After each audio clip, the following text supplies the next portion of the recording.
Welcome to Ask AI, the podcast that brings you insightful interviews and news from the world of Canadian artificial intelligence.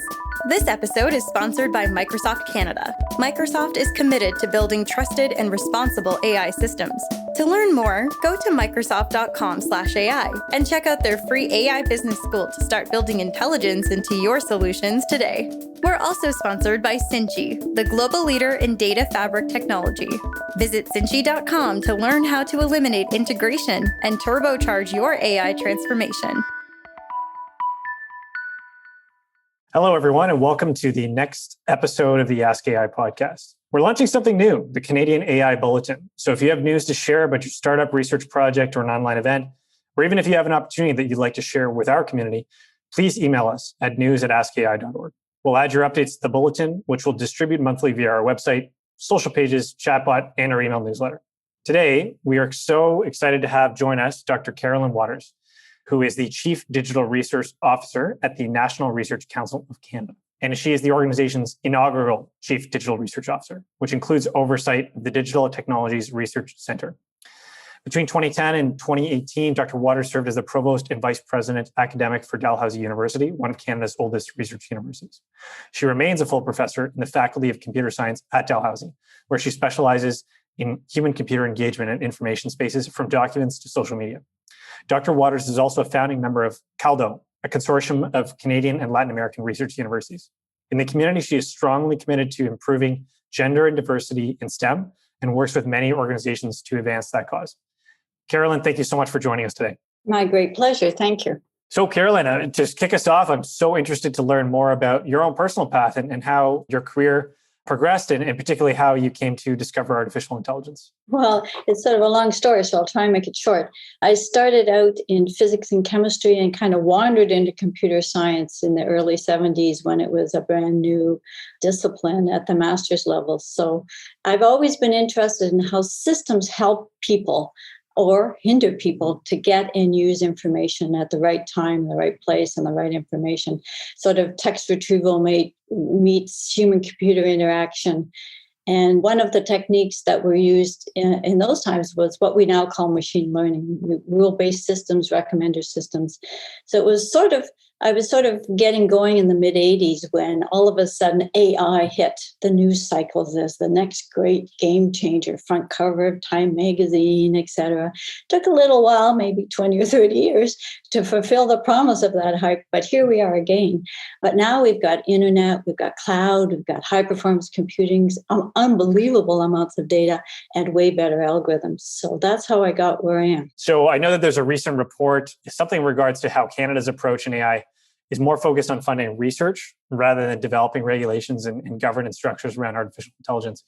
Do you have any thoughts on that, Carolyn? Or how do you think things have changed recently in 2020? Yeah, I think, in fact, that's a fairly fair statement. Mm-hmm. So I think I somewhat agree with that. And you can see the large investments. So the CFAR investment of like $125 million over 5 years to address talent in universities in AI, mainly as chairs and through research.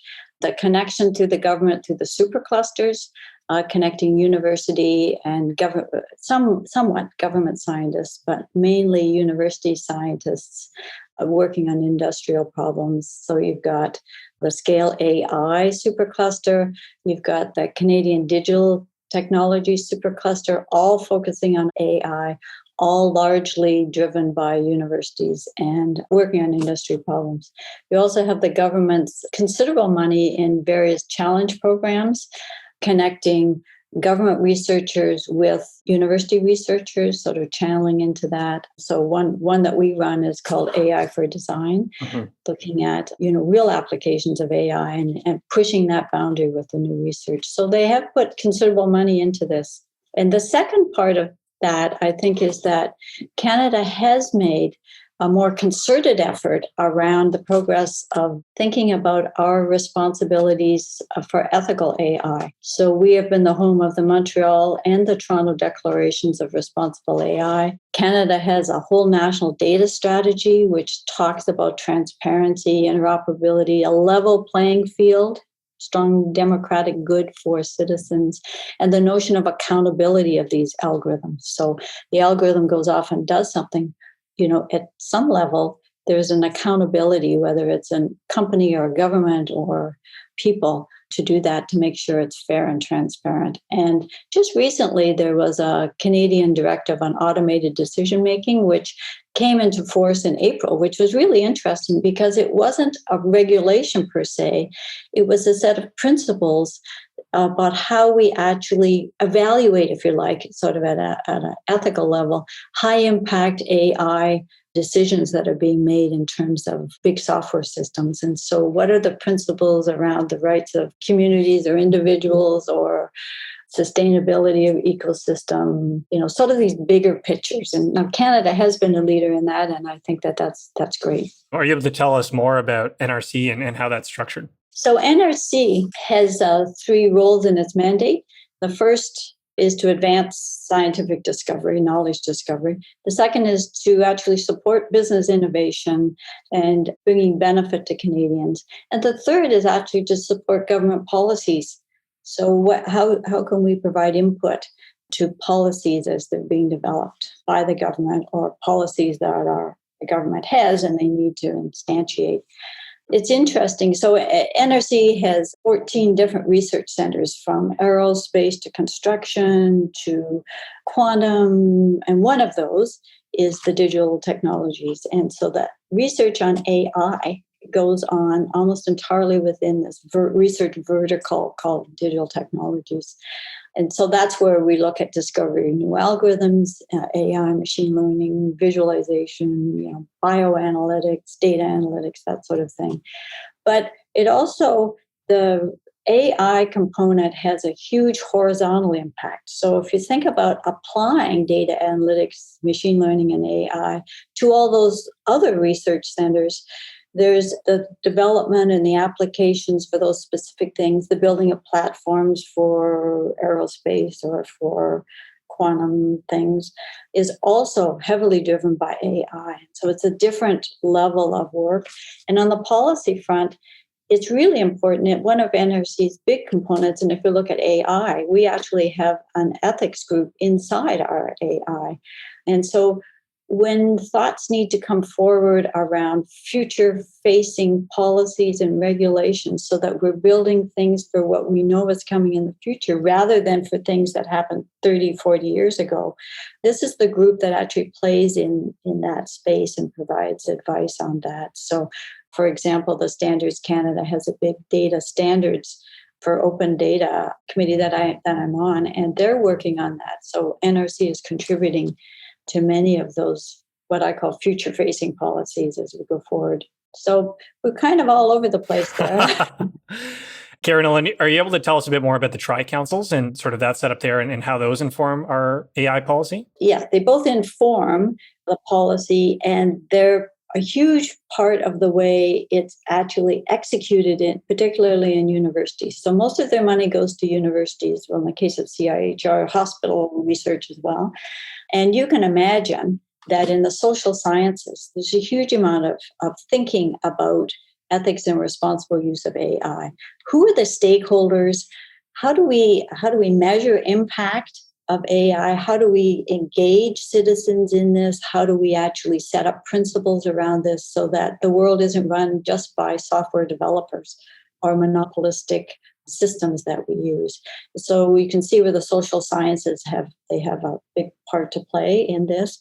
The natural sciences, not surprisingly, you get the engineering part, but you also get the development of AI, machine learning, experimentation, new models, theoretical approaches. So that's where colleagues of mine and myself, that's where we would get our research money primarily from NSERC. And in the health area, I think you can appreciate that health going forward, we need serious work done on interoperability of data. We need to know how we can do predictive analysis on X-rays, how predictive analysis on different groups of understanding impact of certain treatments. We need to be able to model and simulate potential therapeutics before we actually go to a lab and build them. So a huge amount of AI across the board. a lot of their funding. I don't know exactly what the proportion is, but I would suspect a pretty high proportion has some reliance of AI. I imagine, and I particularly resonate, of course, what you said about the imperative around health and some of the investments there. I know that some aspect of sort of artificial intelligence in Canada, there's one company in particular that perhaps is on your radar called Blue Dot. Mm-hmm.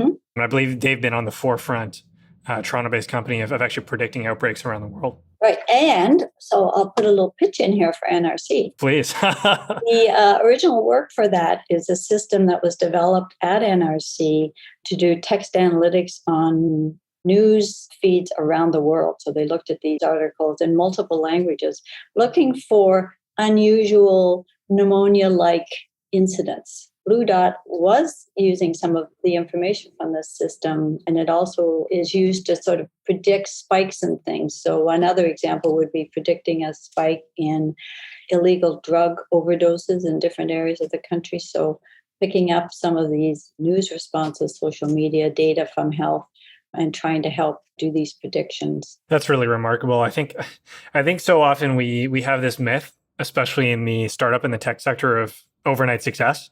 Oh, yeah. And that somehow somebody amazing just create something. And, and I've talked to the folks at Blue Dot, I'm incredibly impressed by them and, think it's fantastic. But we can't forget that so much of these innovations, even the internet itself, comes from basic research. Yeah. And the institutions that support it. I totally agree with that. And I wanted to ask you a little bit more. I mean, there's so many different components of sort of what you're working on. But I believe one of those aspects is the Digital Technologies Research Center specifically. Mm-hmm. What sort of work is going on there? It's a really interesting place. I've only been here for 2 years. Okay, fair enough. Something new. Like, I think, really, you're doing that? So, of course, it's been extremely active during all this COVID. So, I'll just give you one example. So we have a computer vision and graphics group, and they've been applying AI techniques to chest x-rays, which of course are pretty common, to actually detect COVID. Mm-hmm. So you can get an x-ray done anywhere, but it's starting to use AI to say this particular lung x-ray is very symptomatic of COVID, right? So let's go test that person right now, right? So really interesting. We do a lot around cybersecurity, of course, and if you think of cybersecurity in general, but as we move into a more quantum software hybrid kind of computing era, we maybe need to have to think ahead about how we can use classical computers to protect themselves against cybersecurity intrusion from a quantum system. Vice versa. So we need to up our game on cybersecurity because the context is going to change, and we have people working on that. We do a lot on data analytics, and particularly bioanalytics. So using cell information, using patient information, using genomics to identify different kinds of health problems or regions that are having health problems. How do we actually diagnose it? And then how do we build therapeutics without actually building each therapeutic one at a time and then testing them out? So you simulate 10,000 and you pick 5, right? So you can speed it up remarkably. We have, as I think I mentioned, a multilingual text processing, which does this international news feed. And a really interesting Canadian project that comes out of this is Indigenous language revitalization. So we actually have a group working on really cool digital ways of helping communities hang on to their language and teach and let the next generation learn those languages. We have text predicting. So if you're texting your friend, you can do it in Mohawk. And it will predict what's going on. You can do very complicated translations as you're trying to learn it, because some of these languages have so a verb, instead of having 10 or 15 variations, might have 120. Well, that's a little hard to grasp. So using, the web and AI to really help this. We have human-computer interaction. And part of that group is actually where the responsible and ethical AI sits. So, of course, the whole AI interaction with humans is critical. Like we have to stop thinking about AI as this magical, silver bullet for things, and the impact, how does that change the way we interact with systems and other people? And COVID, again, has been a great experiment. in how we deal with each other when we're not corporal, so to speak. We're just intangible visions on a screen. Really interesting. And one of the things I think might be interesting to your audience is recent, really intense work to build much stronger collaborations with universities. So we've set up Cybersecurity and Internet of Things Collaboration Center with the University of Waterloo, for example. We do mathematical modeling, and a lot of this is COVID related with the Fields Institution at the University of Toronto. Cybersecurity with New Brunswick, and setting up new partnerships specifically on AI with Simon Fraser University and UBC in the West. And so, trying to bring all the pieces to this together so that we don't have different people forging ahead in one direction without bringing the rest of us along, or we're charging down there. And we need to build partnerships and have students coming in working on these things and bringing new ideas to industry and to government. I think that's really remarkable how much you bring together. One of the questions that I've been thinking about a lot is how do we coordinate more effectively? How do we provide visibility to, what's going on in another lab or another place? And so I was wondering about, national and in sort of inter-provincial collaboration and how maybe the NRC is working to kind of unblock silos in between what people are doing in different parts of Canada right now. That's a great question, and something I didn't know about NRC when I started, but I learned because I had amazing centers, but that it actually has footprint across the country. And so there are these NRC, well, I knew at Dalhousie there was an NRC building. Mm-hmm. That's about all I knew. But there are several hundred people working across the country. So we've got the Telescope here in Victoria, the Hertzberg Center. We've got manufacturing in Mississauga. We've got nano in Alberta. Lots of stuff going on, as I mentioned, in Ontario. We've got oceans in the east. And so there are several hundred, if not 500 or 600 people working for NRC from these other sites. And so that really helps us have footprint and sort of a tangible presence across the country. One thing that was slightly missing, although we do have a center at UBC, I felt that in AI, there wasn't enough connection with all of the exciting work that's being done in the West. And so since I've been here, and actually my literal home is in Victoria, really building out the connections with Simon Fraser, the new UBC around the new quantum initiative, around the new data initiative, and they're whole new looking at AI as a driver for the economy out here. And so NRC has become quite involved with these. And I think you can't go wrong in terms of bringing benefit to Canada if we really include all the stakeholders from the beginning. I think that's really, really exciting and really kind of inspiring. One thing I often think about with this sector is it seems like we always have all these amazing innovations happening, and sometimes maybe we don't in Canada do as good of a job as maybe the Americans at talking about them. And one of the ways that we might be able to improve on that and really make sure credit's due where it's due is at least by uniting forces and sort of having a governing body that can help elevate those. That's a great point. There is this notion of governance, not in that kind of government kind of way, but in the way that you organize the different sectors and bring them together in a way that benefits everybody, right? So Canada's small, like we've got a lot of geography, but we just don't have a lot of people on that long piece of ribbon. One thing in AI is really to really focus on open science and how we treat IP sort of for the Canadian interest in some sense, so that we start building platforms from all the work that goes on in AI rather than every time building a one-off. This is unique. It's a one-off. We're going to spend $1 gazillion. We're going to do this. This company does it. That company does it. Actually thinking about Canadian platforms and thinking about really open systems and open standards. So how do we get standards here? We'll never get health done if we don't have standards and policies in place for all of that data. So I think that there is an opportunity here. And I think COVID, again, has made it clear that we really need to work together on this. There's actually a good example of someone who's benefited directly from the work who is recently on our podcast. It was Nissan Saran, who's the CEO of a company called Can't Forecast. And she actually specifically called out and praised the NRC's IRAP program. And she mentioned that the program actually brokered her work with Montreal's Mila Institute, which is pretty cool. Yeah, so it's actually called IRAP. Oh, it's actually, so you don't spell out the acronym, you just say IRAP. Fair enough. Yeah.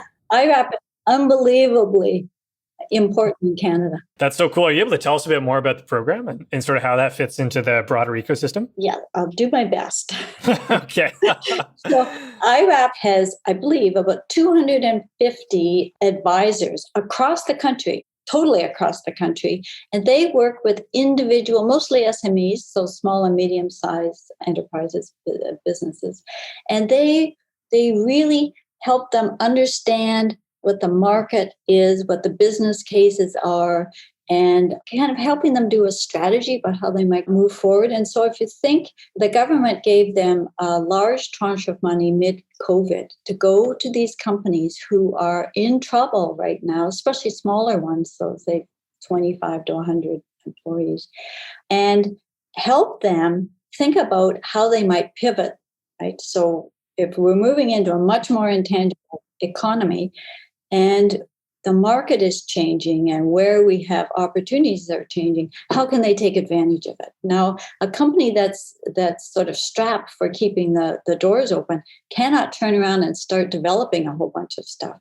So one of the things that IRAP has been doing, and we've been working with them, is to say, how can we help? So how can we actually move into that little gap that says, maybe we could actually do prototypes for you and demonstrations so that you can see whether or not this pivot is actually feasible.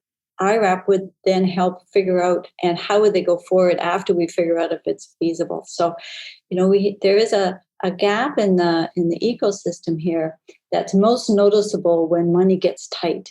So the big companies can afford to go and develop and try out stuff, skunk works, like all the cool stuff. They have their own researchers. Mm-hmm. You're a small player. You're really trying to keep the door open, as they say, and keep your talent. So their IRAP, I think, I've been very impressed with them, particularly during this pandemic. They've done huge work. That's so exciting. And I believe I did see some of the announcements, specifically perhaps from them, that were regarding COVID relief or like COVID related opportunities for companies. So it seems like it's staying very current with the needs. I was wondering very particularly on sort of AI and machine learning, some of the research that maybe the NRC is involved in. Do you see any areas particularly as having a great potential for Canadians and in the world? Well, I'm going to make a shameless pitch here. I think in the next 10, 15 years, there will be some quantum computing that actually is going to make a serious difference. But unless we think about how do we use that new context for exploiting AI, right? So how is that going to work in that different environment? Okay, so it may have lots of unintended consequences because computing on quantum devices is quite different. So, it's high error rate, it's very fast, but then you have to figure it all out at the end, what the answer actually is. And so I think it's really important that we focus on quantum-ready AI algorithms, quantum-ready computing. It's one thing to develop hardware. It's another thing entirely to make it usable. And that means we have to have software stacks. We have to think about, how are we going to support? Do we need a whole new class of AI algorithms? So the theoretical underpinnings might be the same, or they might not be, which is a good question. And then how do we build new software contexts that we can actually do that? And we know for sure that in the first few years, there's going to be a hybrid combination of classical computing and quantum. So particularly in AI algorithms, often you need these little factors, these little gammas and betas and deltas. And so when do you pass them off to a quantum to come back immediately with a factor value so that you can put it in your classical algorithm and compute it immediately rather than waiting for 10 or 100 hours for that factor to get computed? So how do we do that? And there's no doubt that AI will be changing, but it will be critical in the way we use those new computing environments. So that was my shameless pitch. Oh, I love it. There's so much to think about and explore. I know we don't have too much time, but I did definitely want to ask you about some of your other experiences. For example, I know that you're a co-founder of I'm going to say this acronym this time because that seems to be your strategy, but is it Caldo? Yeah, it's like the Colombian dish, right? Yeah, it's soup. Yeah. It's so my partner's Colombian, so I've had it so many times. Yeah. So we were a bit innocent in this because it was a consortium, Alberta, Laval, Dalhousie, and Ottawa. That is so funny. And then by the time we actually got the drift of this, we decided we would use it as a feature because it was too late to change it. So that is so funny. And you're able to tell our listeners a bit more about the organization? Yeah. So this was founded by the four of us. The idea was that Canada's a bit player in Latin America. And we thought if we go as a group of U15 research universities, we will have a better chance of getting audiences with ministers and funding bodies and vice presidents and presidents in universities. And that was certainly true. So the focus was on graduate students and research opportunities for exchanges. And we started with the four, very successful, totally fascinating actually to go and work with the different governments in Latin America. So we were all over the place. I can tell you I signed more agreements than you can shake a stick at. Yeah, fair enough. But it was very successful. And then we expanded it just as I was leaving my term as the leader to, I believe, 9 for sure, possibly 10 of the U15 joined us. It's still, you can go to the website and see what they're doing, but it was very successful in opening up the brand of Canada and the value of research in Canada. And large numbers of postdocs and graduate students moved back and forth. And then, of course, since we were there, we also ended up recruiting all sorts of undergraduate students because they would come and talk to us. And we worked out agreements with the funding agencies in the different governments to co-fund their students coming to Canada. A great experience, actually. And it sort of built in my mind what I probably really knew, and maybe it's a Canadian thing, that actually you get farther if you give up a little of your autonomy and you work as a group, because we are not that big a country in terms of impact, in terms of finance, in terms of all sorts of things. But we can have an impact if we go and say, Canada has something unique and special to offer, especially right now when no graduate students international are too keen on going to the States. So it's been great, a really good experience. So. That's wonderful. I think it's always so good for us to really promote what makes us unique. And I think that sort of the Canadian approach there and the openness, the multilateral nature, I mean, no question that's been a huge advantage for us. I was particularly interested in this because I spent like a year last year and sort of did my own tour of Latin America and spent a lot of time in Colombia and got to know the region a little better. Yeah. So I've done quite a bit in Colombia too. Anyway, really, it's interesting because, of course, AI is just as hot a topic there as anywhere. Mm-hmm. But I also have always been impressed when I've gone into universities just as a researcher or as a VP and gone, and they've taken me to different labs. And my students, the tenor of the discussion could have been my students. They were not behind us in any way. We weren't bringing stuff to them. We were just opening up exchange opportunities. And that sort of equality, balance of benefit to both sides, I thought was really remarkable. And I was delighted to see that. That's so special. And are you able to just share just a little bit more about like what is happening quite with machine learning and AI from your experience working in Latin America? Well, as I said, I couldn't tell the difference if I just people weren't making funny jokes in Spanish, or that I wouldn't have known where I was. Yeah, fair enough. Great. It meant that it was comfortable for our students to go there and comfortable for their students to go because they just pick up with the research and they built new connections and they learn from different kinds of professors. It's really remarkable when that happens. That's so special to sort of hear that and see that it's kind of indiscernible from what's going on here. I know we're coming up on the time, but I just wanted to ask maybe one last question. I know you spent a lot of time specifically working out east, and I was wondering as well about sort of maybe your experience in working in AI and machine learning and computer science out in the Maritimes. Well, it's a hotbed of activity. I know. I just saw that Verafin actually just got acquired by NASDAQ, which was a huge win. Huge talent Halifax is largely the hub, but not the only hub. Huge talent. In fact, it was interesting. Some time ago, Richard Florida thought that Halifax would really be the next, hot spot instead of Waterloo. Really? Wow. And so, but that level of talent, there are universities, 11 universities, big and small. So Dalhousie is the biggest and the most research oriented. But there's lots of talent, lots of people working on it, and the startup ecosystem, very strong.